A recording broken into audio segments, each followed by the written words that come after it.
मकर संक्रांतीनिमित्त सुरू असलेल्या पतंग उत्सवाला गालबोट लागल्याचा प्रकार कोपरगावच्या लक्ष्मीनगर येथे घडला आहे. पतंग उडवत असताना इलेक्ट्रिक शॉक लागून 14 वर्षीय मुलाचा दुर्दैवी मृत्यू झाला. याबाबत अधिक माहिती अशी की कोपरगाव शहरातील लक्ष्मीनगर भागात पतंग उडवताना इलेक्ट्रिक वायरचा शॉक लागून एक 14 वर्षीय मुलगा मयत झालाय, तर 19 वर्षीय दुसरा मुलगा यात जखमी झाला आहे.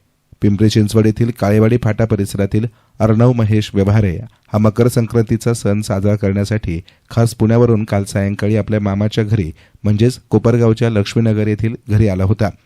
अर्णव महेश व्यवहारे वय वर्ष 14 हा आज मकर संक्रांतीच्या निमित्तानं घराच्या टेरेसवर मित्र ऋषिकेश संजय वाघमारे वय वर्ष 19 राहणार कोपरगाव याच्यासह आणखी काही मित्रांसोबत वायंडिंग तारेच्या सहाय्यानं पतंग उडीत असताना शेजारील हाय व्होल्टेज तारेला स्पर्श लागल्यानं अर्णव हा मयत झालाय, तर ऋषिकेश संजय वाघमारे हा जखमी झाला आहे.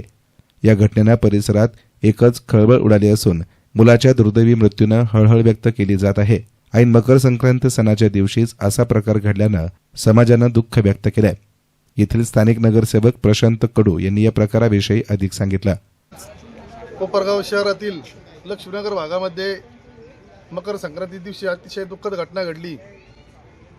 लहान मुले पतंग उडवत असताना मुलांनी बाइंडिंग तारच्या सहाय्याने पतंग उडवण्याचा प्रयत्न केला असता सदर बाइंडिंग तार हायटेन्शन वायरवर पडल्यामुळे अर्णव व्यवहारे हा 14 वर्षीय लहान मुलगा मयत झाला असून ऋषिकेश वाघमारे हा 19 वर्षीय मुलगा गंभीररित्या जखमी झाला आहे. त्याला सरकारी दवाखान्यामध्ये प्राथमिक उपचार करून पुढील उपचारासाठी मुळे हॉस्पिटल येथे हलवण्यात आलेले आहे.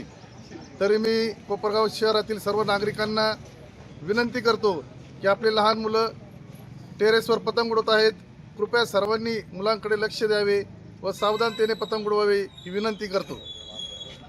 मकर संक्रांतीचा सण म्हटलं की पतंग उत्सवालाच, मात्र पालकांनी देखील आपल्या मुलांवर लक्ष ठेवून योग्य ती खबरदारी घेण्याची गरज आहे. एसन मीडियासाठी प्रतिनिधी युसुफ रंगरेज, कोपरगाव.